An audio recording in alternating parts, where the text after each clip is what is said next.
السلام علیکم ورحمۃ اللہ۔ پیارے بھائی رفیع، درود کے حوالے سے مسند احمد کی آپ نے یہ روایت بھیجی ہے۔ مسند احمد میں اس کا نمبر ہے 6605۔ یہاں پوسٹ میں نمبر غلط دیا گیا ہے، مکتبہ شاملہ۔ آپ کی بھیجی گئی پوسٹ بتاتی ہے، عمر بن عاص کہتے ہیں سمیت عبداللہ ابن عمر، میں نے عبداللہ بن عمر رضی اللہ تعالی عنہما کو سنا، وہ کہہ رہے تھے من صلی علی رسول اللہ صلی اللہ علیہ وسلم صلاۃً، جس بندے نے نبی علیہ الصلوۃ والسلام پر صلاۃ پڑھی، مطلب آپ پر درود پڑھا، صلی اللہ علیہ وملائکتہ 70 صلاۃً، ایسے بندے پر اللہ تعالیٰ اور اس کے ملائکہ 70 مرتبہ رحمت کرتے ہیں۔ تو اب بندہ چاہے اس کو زیادہ کر لے یا کم کر لے، مطلب جتنی مرتبہ زیادہ درود پڑے گا اتنی مرتبہ اللہ تعالیٰ کی رحمت ہوگی، اور فرشتے بھی اس کے لیے دعائے رحمت کریں گے۔ یہ حدیث سندن ضعیف ہے۔ ایک تو یہ مرفوع نہیں ہے، عبداللہ بن عمر رضی اللہ تعالی عنہما کے الفاظ ہیں، دوسرا یہ روایت سندن صحیح نہیں ہے۔ صحیح روایت کیا ہے؟ صحیح روایت اسی مسند احمد میں 1580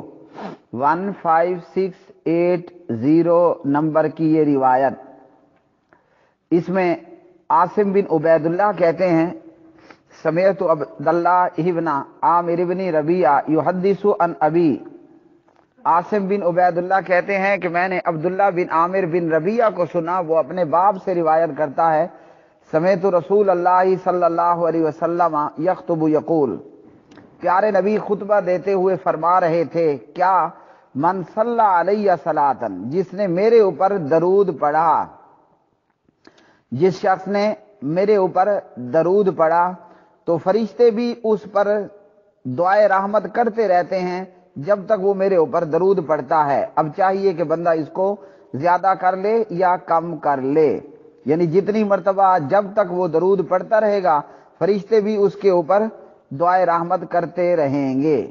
تو یہ روایت سندن صحیح ہے، یہ ہے مسند احمد میں 15680 نمبر پر۔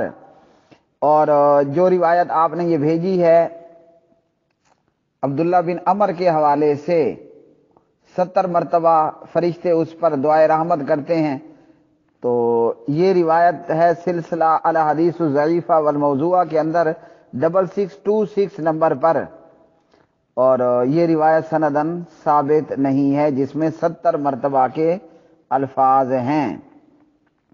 اور جو مسند احمد کی یہ دوسری روایت ہے 15680، یہ روایت آگے صحیح الترغیب و ترہیب کے اندر بھی ہے اور حسن لغیرہ ہے، یعنی حسن درجے کی روایت ہے۔ صحیح الترغیب میں اس کا نمبر ہے 1669۔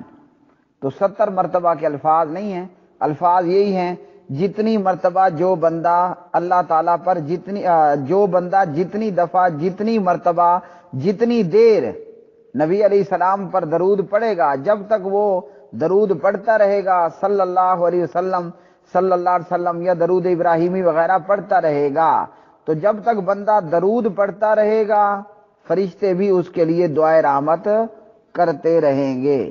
صلو علی الحبیب، ہمیں چاہیے کہ ہمارے نبی صلی اللہ علیہ وسلم پر ہم آپ جتنا ہو سکتا ہے زیادہ سے زیادہ درود پڑھیں وغیرہ۔